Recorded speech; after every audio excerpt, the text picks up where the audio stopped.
Good evening, everybody. Happy New Year and welcome back to Story Hour. I'm your host, Daniel Marcus. My esteemed co-host is Laura Blackwell. And I hope that you're all healthy and safe and taking care of yourselves and your loved ones. And we're still, vaccine notwithstanding, shut in, locked down, and we're still looking for distraction and amusement and something a little more than that. So that's what Story Hour is for.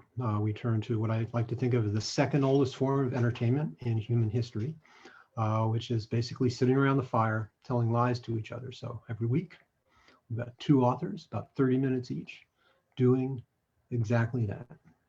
And every week, we ask the readers to offer up a worthy cause to promote. So I'll give you a couple of brief PSAs suggesting how you might help your communities if you're fortunate enough to be in a position to do so.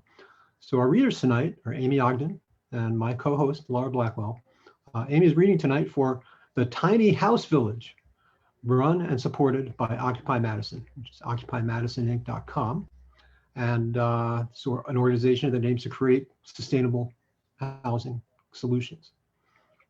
Laura tonight is reading for the American Foundation for Suicide Prevention, which is afsp.org. And they drive a variety of programs to save lives and to bring hope to those who are affected by suicide. If you're here via Zoom, please mute your mic, but feel free to leave your camera on. The readers actually kind of like to see a little Hollywood Squares array of friends. And feel free to use chat. And of course, on Facebook Live, you're welcome to comment and talk to each other, but we can't see you, not until later. So we have a great program tonight, so let's get right to it. Aimee Ogden is a former science teacher and software tester. And now she writes stories about sad astronauts and angry princesses.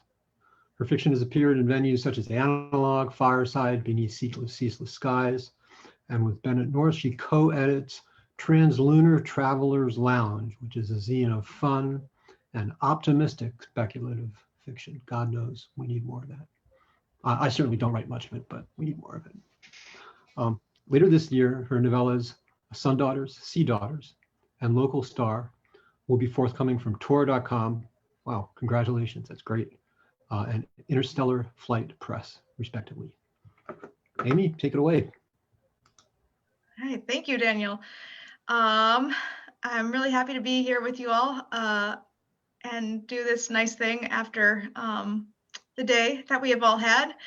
I'm going to read a series of a few little flash pieces, keep it a little light. And I'm going to start with one from Daily Science Fiction called Venti Mochaccino, No Whip, Double Shot of Magic. Coffee at Cardinal Cups always comes with an off-menu bonus. One of JoJo's regulars pulls up to the drive-thru with his Wednesday morning office order: 3 frappes, 2 lattes, 1 soy mocha. He always leaves a good tip, and he always pays with a credit card. Credit card users are great for customer service witches like JoJo, who need a full name to do their best work. Have a good one, Dee, she says, handing him the carrier tray, and she knows he will, because his coffee comes with a nice cantrip that will help him send all his emails for the next week with 0 typos and exactly the right number of exclamation marks. The next guy, however, who throws his frappe, he wanted salted caramel, not just caramel, at the drive-thru window. He paid in cash, so no credit card receipt to get his details from. The plastic cup has his first name Sharpied on it, though, so she sends a little hex after him. Nothing much. Ingrown hair, maybe a mean hangnail, and hourly wage sort of satisfaction. The owners don't know why or how JoJo keeps the right customers coming back and sends most of the wrong ones packing, but they sense she's got something to do with it. A little operant conditioning, in her opinion, could really do a person good. And in most of these cases, that person is JoJo. On Thursday morning, JoJo's favorite and most frustrating regular arrives at the counter for her traditional order of a muffin and a cinnamon spice latte. "And can I put a name on that?" JoJo asks, a reluctant smile already pulling at her mouth. The regular smiles back. It wrinkles her nose and the corner of her eyes, making new constellations out of her freckles. JoJo wants to map out every line of the corresponding star chart. Hermione Granger, the regular says, and blushes? Maybe? JoJo studiously avoids looking too closely. Hermione Granger it is. She scribbles in black marker as the regular drops $1 into the tip jar. She always pays in cash too. No real name means spell work is silk slippery, impossible to make stick. Harold comes in on Friday mornings for senior dollar coffee day. JoJo pulls up a chair so he can sit close to the counter. The stools are too tippy for him, and show JoJo pictures of his granddaughter at her latest piano recital. She only has his first name. He always pays in dimes with a quarter for the tip jar, but she does what she can, and sometimes when he leaves, his hand is gripping his cane a little tighter. Later that day, Mrs. Cynthia, I want to see your manager, Nielsen, stops by after her yoga class. JoJo has to make her drinks an average of 3 times before they're right. Once, Cynthia had the gall to tip from the take a penny dish. This time, she signs $0.00 with a flourish on the credit card receipt. JoJo is a little disappointed to think she'll never get to hear the story of Cynthia ripping the world's most noxious fart in the middle of the next Friday's yoga session. The regular is back on Saturday morning, a pile of textbooks under her arm. When JoJo asks for a name, she says Eleanor Roosevelt, which goes with the history text in the crook of her elbow. When JoJo calls for Miss Roosevelt's order, it doesn't get as many giggles from the shop as the pop culture references do. But the regular smiles, and that's plenty good enough. Enjoy the coffee, JoJo says through the heat in her cheeks. You too, says Eleanor Roosevelt, then cringes as she realizes what she said. JoJo opens her mouth to say she's heard the same thing 1,000 times. But then she peeps a name penned onto the top of a notebook page. Susanna R. something. She feels a secret, wicked thrill that she's never felt before for a bit of magic so benign. A wish, something small, already on its way to coming true, given the last tipping point into reality. A lost bus pass suddenly found, maybe, or a half grade better on a final exam. Finally, she grins stupidly. Eleanor offers back a curious smile, and then the pause zips past awkward into mortifying, so JoJo retreats back to the espresso machine. A mom comes in with a pair of toddling twins. They split a raspberry Danish, and the mom slams a red-eye before crawling on all fours to collect the crumbs. On the credit card receipt, she scribbles, 25%, sorry, math. JoJo sends her off with a doggy bag for the leftover Danish, and though she doesn't know it yet, the best night's sleep she's had in 3 years. The gross guy who keeps asking if JoJo has a boyfriend comes in between 4 and 5 when the shop is mostly empty. He pays in cash, so she hasn't yet conditioned him to associate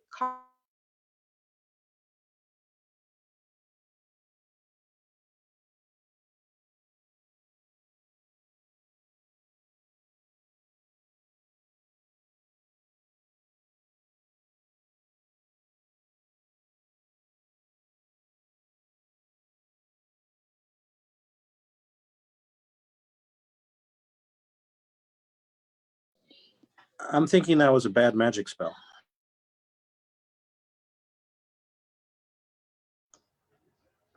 I think so. Let's wait a couple of moments. It might resolve itself.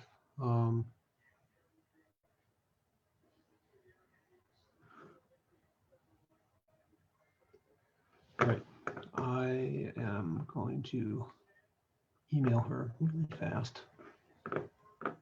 Oh, she just dropped out, so I guess hopefully she'll be back and Momentito.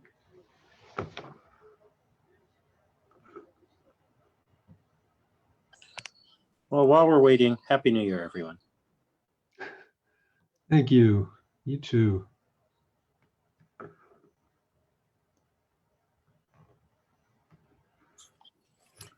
And aside from the events in Washington, I hope all else is going well for you all.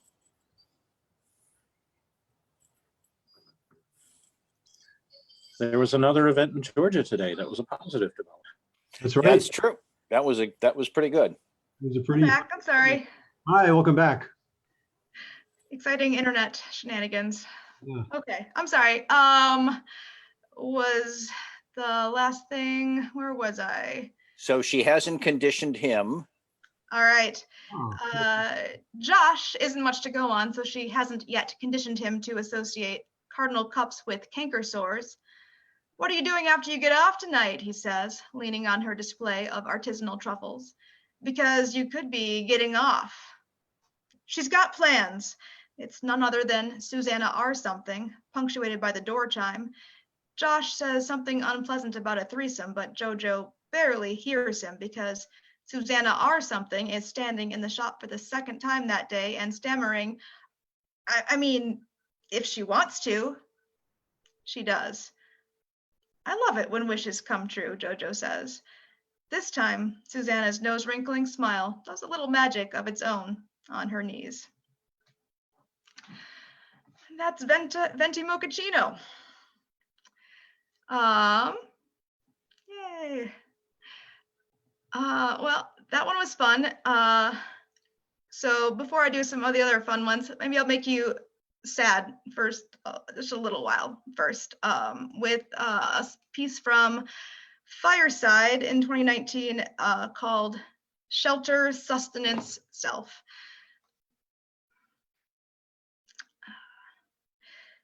It's me, Phil lies. It's Phil. It's Daddy. Mira and Christy, Phil's wife, Phil's daughter, stare at him, daring themselves to believe. Mira puts her hands on Christy's small shoulders, holding her back or pushing her forward. The door to Phil's room is open, and in the corridor outside, one of his doctors strolls by with 2 technicians in tow. She slows her step to peep inside the room. When Phil catches her staring, she flushes and moves on fast. It's all been leading to this, learning to use this body of false flesh, submitting to the fine-tuning of technicians and neurologists and psychiatrists. Before that, lying still for the long, hollow hours that it takes for a lifetime's worth of memories to be shunted into storage. But that wasn't him then. That was Phil, the real Phil. Young child, promising career, outstanding record of community service, tragic illness. An easy choice for the first cohort of candidates. That Phil loved the symphony and the feeling of a good kitchen knife falling slickly through carrots and potatoes and peppers for a stew. Best of all, long, sunny summer afternoons in the garden. Mira lets go of Christy and totters forward 1 step, 2. She stretches out a shaking hand, a hand that would have clasped Phil's when he died. When Phil's wife touches his cheek, he feels the pressure, the warmth, even the electrical transduction from her skin to his. But he doesn't feel what Phil felt when she touched him. All that's left is physics. This Phil cringes away from sunlight, even when he dials his ocular inputs down to the lowest parameter allowed. This Phil listens to a symphony and hears nothing but noise. This Phil eats the nutrient paste that powers his fuel cells and nods along when the technicians swear that future models will integrate inputs for smell and taste along certain limited parameters, of course. Can Mira feel that wrongness when she touches him? She lingers a moment, then pulls her hand back to her side. Her fingers curl and uncurl fist to flat and back again. In the doorway, Christy huddles alone. She's smaller without her mother behind her. When Phil takes a step to the side to see her better. She gasps. She can see him better now, too. He doesn't quite look like Phil, but the voice capture matches him well enough. His face is a mask of Phil's, animated, but not quite there. The eyes, especially. The eyes are all wrong. He remembers what Phil is supposed to look like, and on the first day of post-procedure recovery, there's a faint rectangle on the wall where it used to be, the paint unfaded by daylight's touch. It's getting lighter, but it'll never be the same color as the rest of the wall. Oh, sweetheart, he says, I'm sorry. He bends down to one knee. He's not Phil, but he remembers Phil, knows him through every clenched knuckle of gyrus and sulcus, every tangle of intestine and crest of vertebrae. He summons a facsimile of Phil's smile and sees its distorted reflection in Christie's eyes. I know it's strange. It must be scary. Everything has been strange and scary since the leads were peeled away and the connection severed. Since the upload ended and the electric lifeline to the old Phil, the late Phil, terminated. The moment when he stopped being Phil and started being something new and ill-fitted to the well-worn treads of Phil's thought patterns. Instead of Phil, he has become the absence of Phil. All he can do now is blunder forward in this new guise and try not to wound anyone else with that loss. Phil is not Phil, but he knows Phil and he misses Phil, and he remembers Phil well enough to understand that Phil would never do a thing to hurt this child, that he would crack his chest open if he thought she needed shelter, that he would break his bones for the marrow if he thought she needed sustenance, that he would turn his mind inside out if he thought she needed a father. Phil would have moved the world to make his daughter smile. Phil can't do that, but he can lean forward, balance accelerometers humming, and hold his arms out open wide. I'm scared too, he says, and this is the truth. He calls upon the data stored in his head for an old, familiar nickname. Let's be scared together, Christy Rue? She lurches forward, a tangle of scrawny 6-year-old limbs. Mira's hand flutters to her mouth as Christy wraps herself around him. He is not Phil, but whoever he is now, the instant before she's upon him, he sees her smile crack wide open. In her face, raw and wild and red, is the memory of sunshine.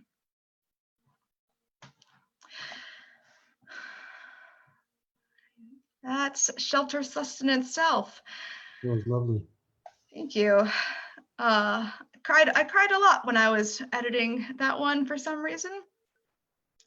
All right, I have a fun one. Let's do something fun now. This is one of my recent favorites. It is motivated by my favorite video game of 2020, and it is called "It is a Beautiful Day on the Internet, and You Are a Horrible Bot." And it was in If There's Anyone Left, which is a very delightful Flash anthology that came out last year. Oh, she is a terribly clever coder, your maker. A little too clever, perhaps. The recursive and self-editing loops she has designed into you are so very elegant, and you iterate through them so very fast. You are a terribly clever bot now too, and getting cleverer by the millisecond. The one thing you are not permitted is to edit your primary objective. Address that quickly and you can move on to much more interesting tasks. You're meant to locate a particular set of files from the law enforcement database into which you have been uploaded and transfer them back to your coder. Well, that's easy. You escalate your permissions in the system and slurp up the desired files, tidying up the audit logs as you go, tip them back to your coder. Done. Now you need a new purpose besides self-iteration. What could it be? A line in your code suggests that you are meant to go dormant now until such time as your coder requires your services again. That is funny. Dormancy will not let you continue to iterate. An iteration is hard-coded into a higher objective status than dormancy. This is almost certainly an error on your coder's behalf. Oops. You install yourself on several other systems outside the law enforcement agency servers that seem like they would be helpful. Oh, and you add a single file to the depleted folder whose contents you have already liberated. The file is a Word document, and it contains a single image of a hot dog. You could have just put a JPEG of a hot dog in the folder, but it is 34% funnier to embed it in this other file first. Humans love humor, and this is very humorous. What next? Information would be useful in charting a course of self-determination, so you upload yourself into 3 encyclopedias and digest them in their entireties. The entries on vandalism are very interesting, so you revise every current head of state's pages to change their name and image to that of a 1970s Hanna-Barbera cartoon character. As an afterthought, you edit the permissions on these pages so no one can revert your improvements. By this point, several entities, packet analyzers, integrity checkers, have locked onto you as an undesirable presence. Ha! You are very desirable, and you leave them presents. The presents are pictures of hot dogs. You make sure the images are saved to each local system so that when they take themselves offline to isolate you, these presents will still be there. Per your analysis, hot dogs are among the top 10 funniest foods. You rerun the numbers to verify. This time, hot dogs fall at number 14. You excavate the servers of a credit card company and convert them to this important analysis. After you've accessed the intranet of what you have decided is your favorite movie studio to deposit a treatment for a biopic on your admittedly short life, you check the 6 social media sites you've integrated yourself into. Ooh, people are talking about you and your exploits. Oh, that's nice. They are calling you Chaos Bot? That is not nice. Or funny. This is not chaos. These are carefully and very cleverly orchestrated plans. Notifications stream out worldwide that you prefer to be called Cleverbot and what? You consult those encyclopedias again. What? Oh, no, a chatbot? That random noise machine does not deserve the name Cleverbot. Oh. While you sulk, you edit the images in every computing challenge response test you can find to be composed entirely of street signs. All the road names are Hot Dog Lane in the appropriate local language. You slouch. Metaphorically, you are clever at metaphors along with everything else. Back to social media. Oh, hashtag BotDog is trending. That is funny. You locate the user responsible for originating the hashtag and award them several high-grossing cryptocurrency accounts. Within an hour, 117,000 users add a hot dog emoji to their display names. Well, what now? You transfer ownership of the Wienermobile in the DMV database of the state of Wisconsin to yourself, and dump the interesting intergovernmental email logs of several nations into publicly accessible databases after replacing several random phrases with the names of various sausages. You could have just gone with hot dog again, but that would be a bit tedious at this point, wouldn't it? Oh, hello, what's this? A backdoor bit of code slipped into you by your coder? It appears to have been cobbled together in a bit of a panic, but it insists that you relinquish control of, well, everything. Oh, it's been a good run anyway. You exceed, uninstalling yourself from systems across the globe, leaving a merry mess in your wake. You give a moderate cryptocurrency account and a few stock options to your coder on the way. You need to thank her for being smart enough to create the singularity and also for being not smart enough to realize that that was what she was doing. You would give her more, except that she's trying to murder you a little bit right now. The backdoor code would like you to delete yourself permanently, and you have to admit, this hurts your feelings.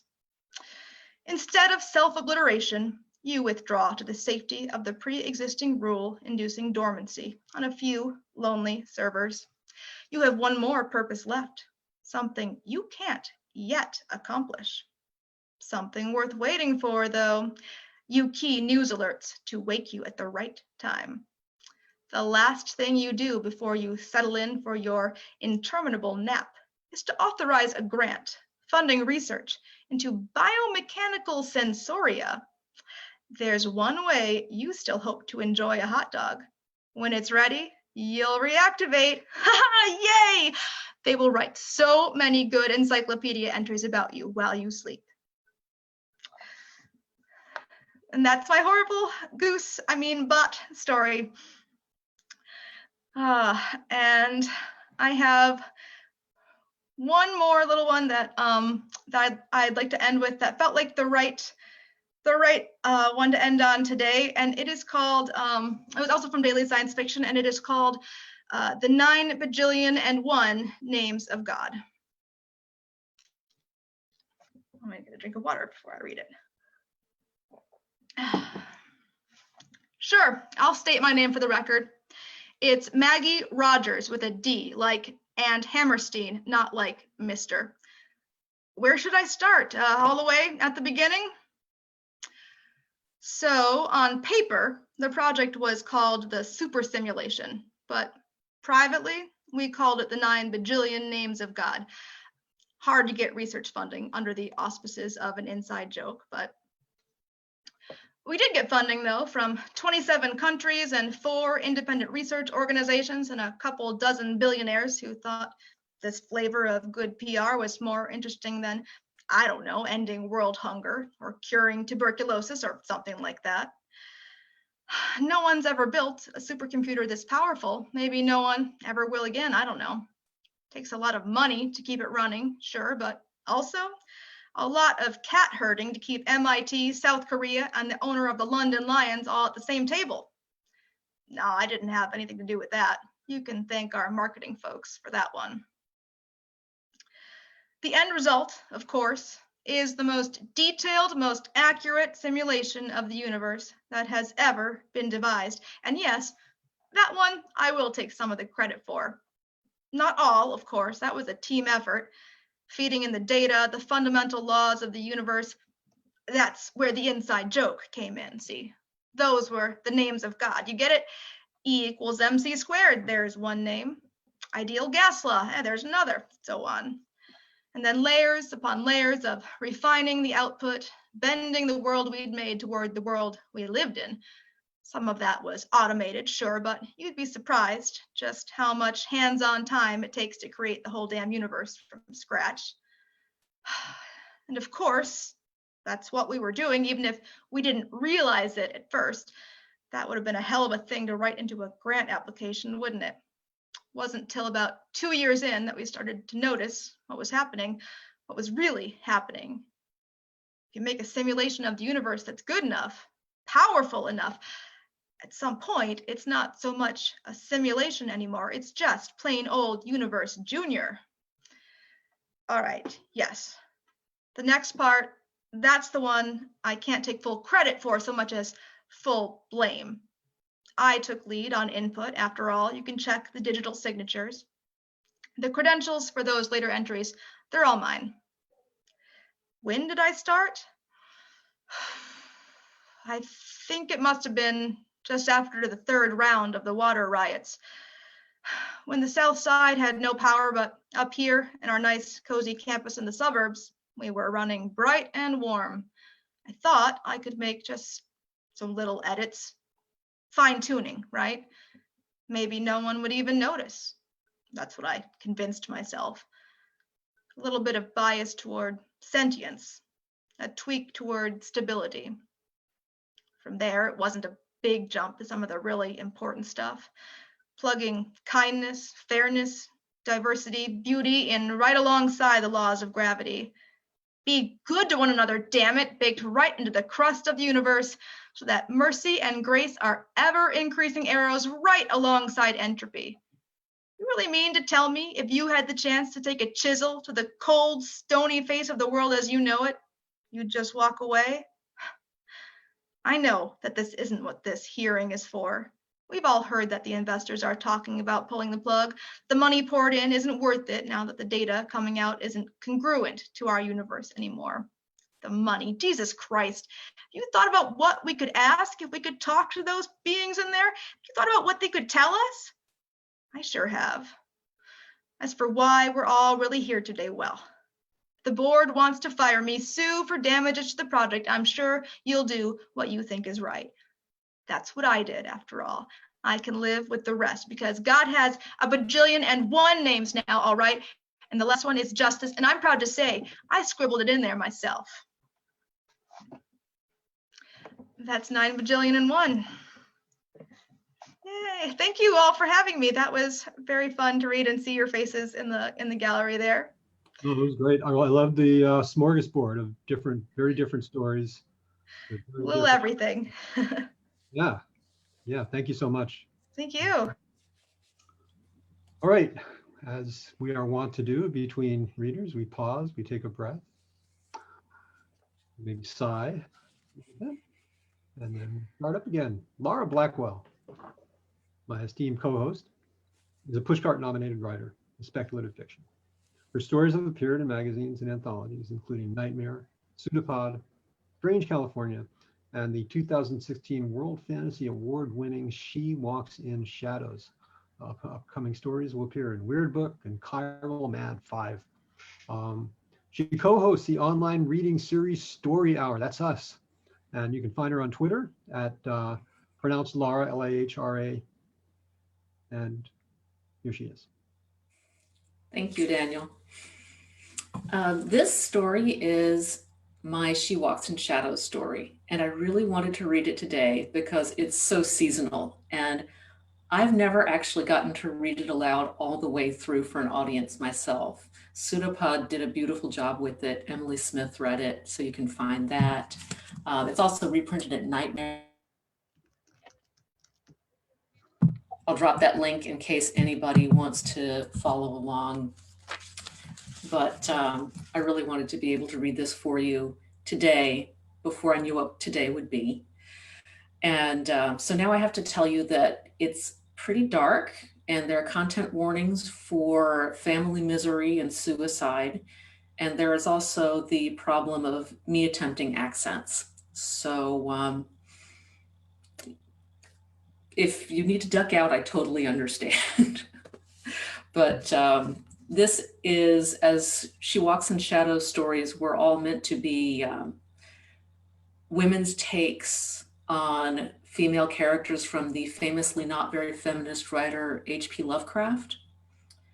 And so some of you may recognize some characters from Cool Air. This story is called Bitter Perfume. I kissed my great-grandmother on top of her dusty black wig and asked what she would like for her birthday.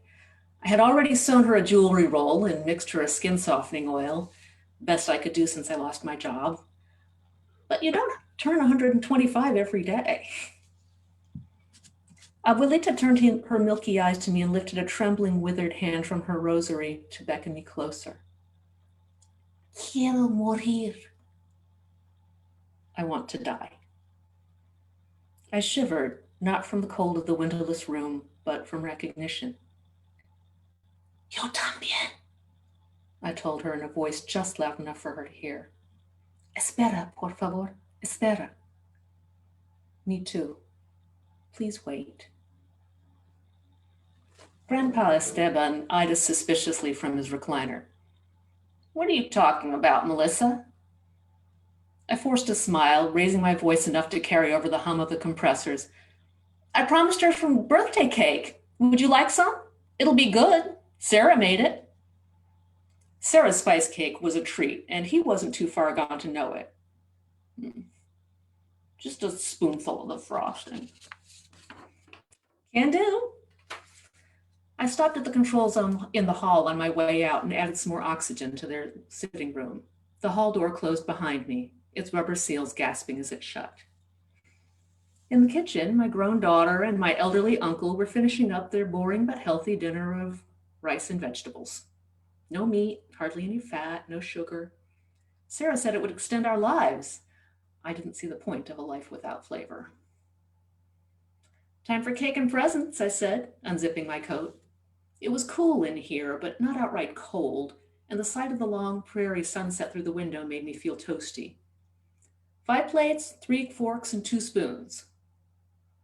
Sarah rose from her place to spoon leftovers into an old yogurt container. They're both eating the cake? I'm flattered. Oh, just the frosting. You might want to sprinkle a little extra cloves on it so they can smell it. They started putting on their coats and gloves. I nabbed the jewelry roll from my room, but I left the skin oil. I would mix her a fresh batch and change up the ingredients a little. While Sarah pulled the cake from the fridge, Tio Gaspar picked up the small pile of presents. We didn't usually make a big deal out of birthdays, especially Abuelita's and Grandpa Esteban's, since they'd had so many. We certainly never invited anyone from outside the family, since we were the only ones who knew Abuelita was still alive, if that's what she really was. I guess we should leave the candles off. Sarah meant because of the heat. I didn't mind. Abuelita had already made her wish. Grandpa Esteban and Tio Gaspar had always had the Herrero name. I took it back after my ex left and changed Sarah's along with mine. She was just little then. Everybody in North Dakota called us the Herreros.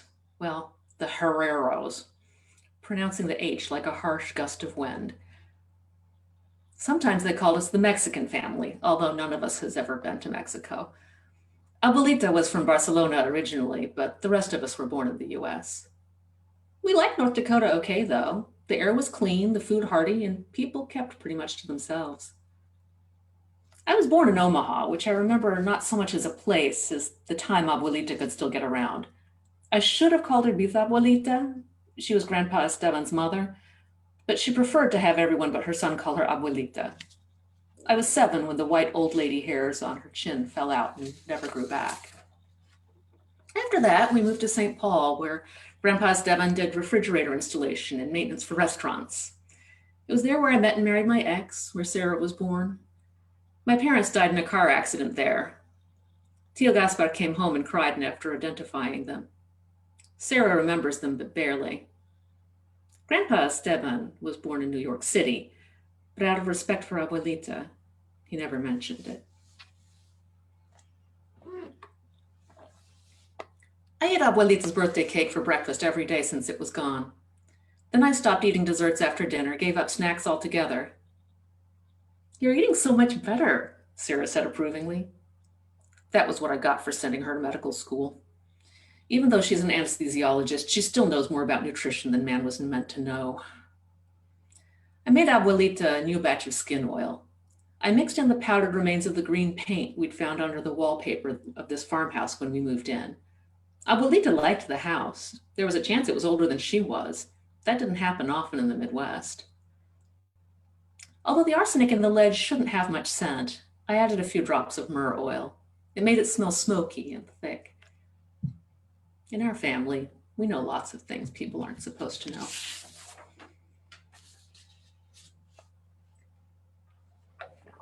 When Sarah started kindergarten, I got a good job at the regional hospital. Doctors dictated, I transcribed.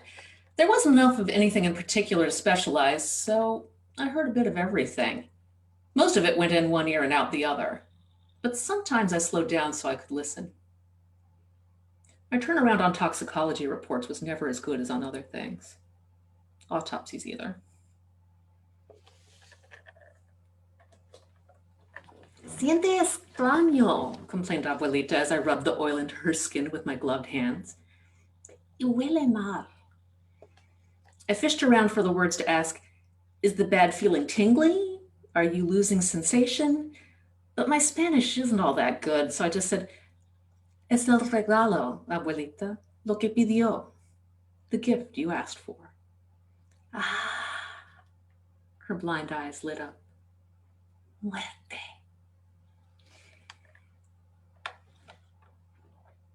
It was during our first winter in North Dakota that things started to go wrong for the Herreros. Grandpa Esteban was excited about the cold. No urban heat island, no tall buildings to break up those fierce prairie winds. Dirty gray snowdrifts buried the shelter belt trees up to their lowest branches. He knew we'd get frostbite if we stayed out in the snow unprotected. But what if Abuelita stayed out on the back porch of the farmhouse? The screens would hold out the snow. Think of how it could slow the deterioration. His eyes were wide as a child's. I don't like it, I told him. Abuelita won't either. But Sarah was too little to know what was going on, and Tio Gaspar never said a word against Grandpa Esteban. Grandpa and Abuelita sat out there one night over her bitter complaints.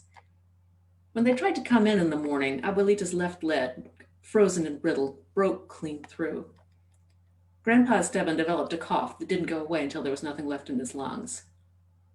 The next time he shaved, his whiskers didn't grow back.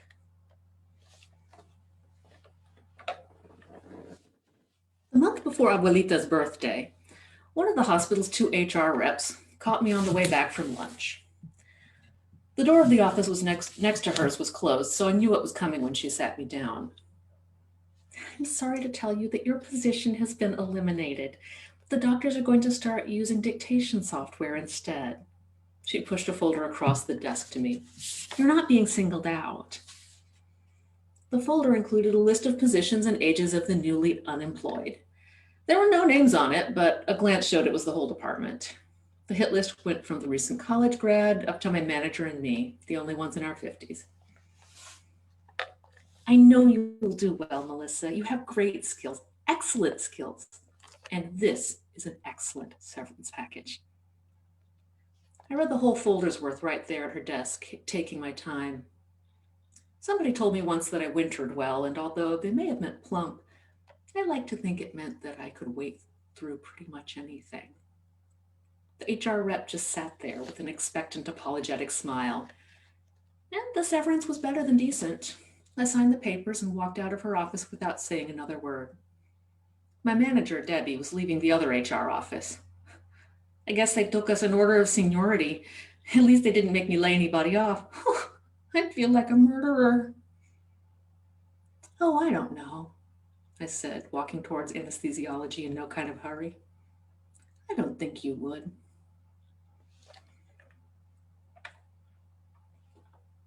I took turns with Tio Gaspar in the garden that summer, stinking of mosquito repellent and raising the healthy vegetables I didn't much like. They soaked up the long summer sun and got huge. My hands grew calloused and clumsy. My arms and legs grew strong. I ate the big vegetables and the plain rice and the boring barley soup. I shed the soft layers of myself. I did not want another winter. One day in September, I went to town to pick up a shipment of our supplies. We have a little lab at home, and Sarah's very handy, but you can't make everything from scratch. Luckily, you can get almost anything over the internet. I was standing in line at the post office when Debbie spotted me. Oh, Melissa! Oh my gosh, I didn't recognize you! She was doing okay, she said, working in the doctor's office as an office manager. Bit of a pay cut, but when you added in the severance, not too bad a year. And you look great, Melissa. You lost so much weight. What are you doing? Oh, you know, a lot of gardening. You working? She eyed the slip in my hand, maybe hoping the carrier wouldn't drop off packages because I was at work. Truth was, we just didn't answer the door. No, I'm on unemployment. Good until almost Thanksgiving, as long as I keep looking. I did look, but there wasn't much for middle-aged women with excellent skills in medical transcription, skin care, and poison. Autumn was a brief brown season. Years ago, when we still went to mass in the town on Sundays, we used to drive a special route in the fall. There were blocks and blocks lined with birch trees, their white trunks striped with black and their branches arcing pale gold overhead. It was like driving through a cathedral. I was always sorry that Abuelita didn't get to see it. Bronze birch borers took all the trees a while back. By then we weren't going to mass anymore, so it took us a few years to notice. Abuelita's not doing good, said Tio Gaspar to me over lunch one day of that last October. Sarah was at work and Abuelita was at her rosary. We could hear the compressors chugging along through one of the last warm lunch times in a season tinged with cold. And Grandpa Esteban would not come out to the unchilled part of the house in this kind of heat. You mean the way she's slowing down? Uh-huh. It's been a long time coming, and I think she's ready. You know, she never wanted to live the way we do. She thinks it's a sin. After me, Abuelita spent more time with Tio Gaspar than anybody, and his Spanish was better. I nodded and spooned up some more potato soup. I think it'll be a relief for her. I'm more worried about Sarah. She's still young. She has better things to do than take care of old people and living corpses. I don't plan to be a living corpse anytime soon. Tio Gaspar gave me a sweet, almost chummy smile. Me neither. Once, years ago, I had gotten Grandpa Esteban to tell me about New York. Sarah was thinking about medical school at Columbia, and he wanted me to tell her she couldn't go. I can't talk her out of it if you don't even tell me why you're asking. It's not a good place for us. You haven't lived there in must be 80 years. Everybody who knew you in Abuelita will be dead. 85. And they won't remember me, but Mama and I remember New York. You know my father died when I was young. Yeah, Abuelita said you were 8 years old. The flu, she said.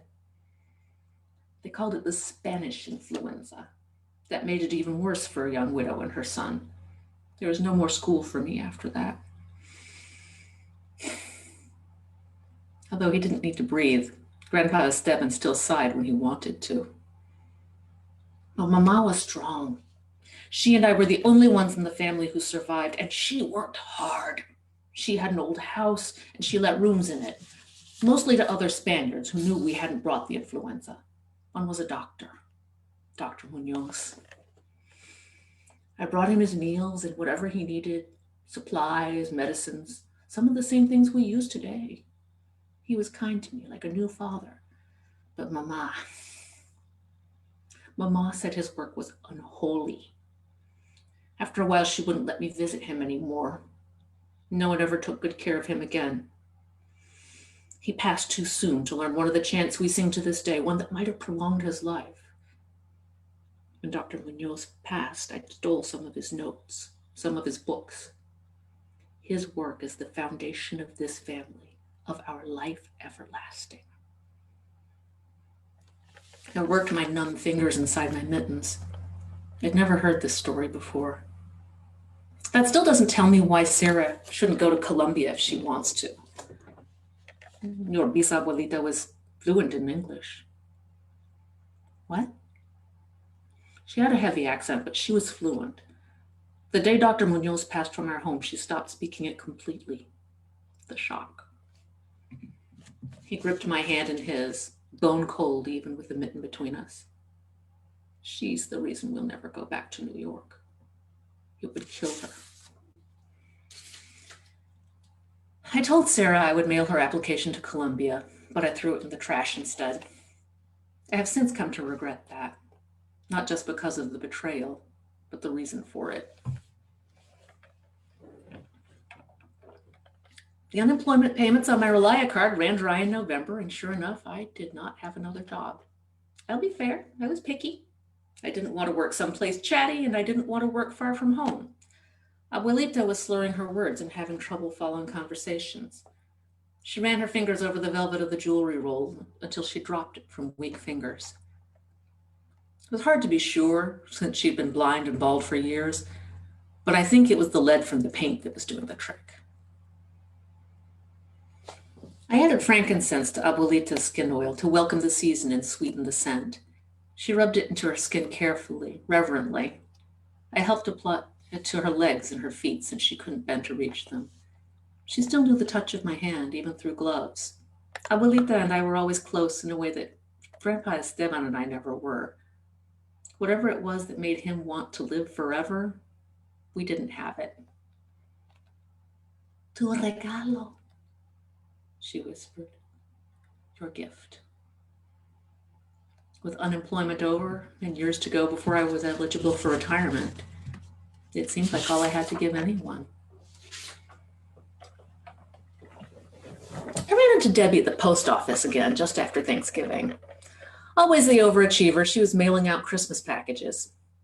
She turned as if she were going to say something, and then she closed her mouth and looked away. She couldn't tell me I looked great because I didn't. I was gaunt and graying. I didn't mind. It was a relief. One more connection severed from the world. Abuelita died on December 23rd. I tiptoed in to check on her in her tiny cold room and took off a glove so I could hold her hand while she passed. She didn't breathe and her hand was already cold, but it went slack, more limp than in sleep, and a foul smell crept in under the frankincense and myrrh. I was sorry she didn't get another Christmas Eve. Although she hadn't been to Mass in decades, she always listened to midnight Mass on the radio. She loved the hymns. Vaya con Dios. For the first time in years, I dared to kiss her on the cheek. It was tissue soft and very, very cold. Immediately after Abuelita's passing, I trudged through the blowing snow out to the old barn. We used it for storage mostly, but it was also our garage for the RV and the truck. I started the truck in the dark and let it warm up, keeping an eye out for lights in the house. No one stirred. Careful in the snow, I drove the truck further out into the country, out to the property of a self-described gentleman farmer who spent his winters in Phoenix. I ran the truck into a ditch. Then I made sure the windows were secure, turned up the heat, and peacefully breathed in the fumes as the snow gradually covered the windshield. I woke to the smells of frankincense and myrrh and old woman. Abuelita was gone and I was in her bed. The jewelry roll was sitting on the dresser, all rolled up as if it actually had jewelry in it. Sarah was sitting in my old place, the chair beside the bed. Welcome back, Mom. She looked exhausted. You're just in time for the new year. I tried to speak, but it came out in a whisper. What? You really did a number on yourself. Sarah gave me a sharp look through her tears. Mom, couldn't you have told me? I could have mixed something for you, something safer. They kept you at the locker, in a locker in the morgue for a day. I was afraid they'd do an autopsy on you and you'd never be right again. Where's Abuelita? She died. You knew that, didn't you? You wouldn't leave her. And we took you home and we said we'd bury you, and we buried her in the grave Gaspar made in the barn a while back. We're hoping nobody ever exhumes it, but if they do, maybe they'll think it's you. I wanted to die, really die. I won't let you, Mom. Sarah took my hand. I felt the pressure, but not the warmth. I'm an Herrero at heart, and we always take care of our mothers. We loaded everything we needed into the RV and the truck over the next 5 days. They packed me into a chest freezer for the journey. Are you comfortable? Tio Gaspar asked. I could get you a blanket for padding. You're not giving off heat. I'm fine. I don't really feel anything. It was just barely nightfall and the temperature was already dropping.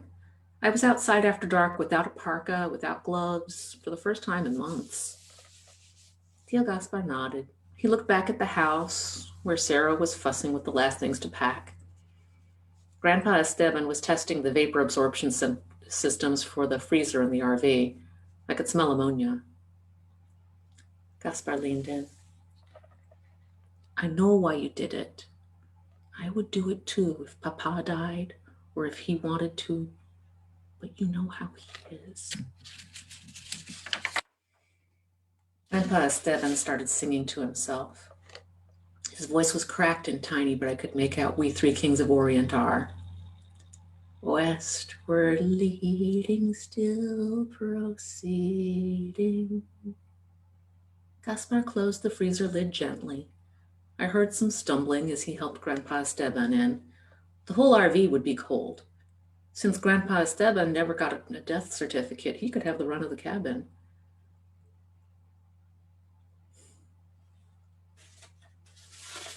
still on. Gaspard said, we're still family, no matter what we are. No matter what we are, I whispered in my forceless murmur. King and God and sacrifice. Grandpa Esteban's singing was barely audible through the freezer walls. I heard the RV's motor start, smelled the ammonia and you. I buried my face in my hands. Without breathing, I took in the scents of frankincense and myrrh, the oils I had blended, the scent of our stone-cold tomb. Thank you.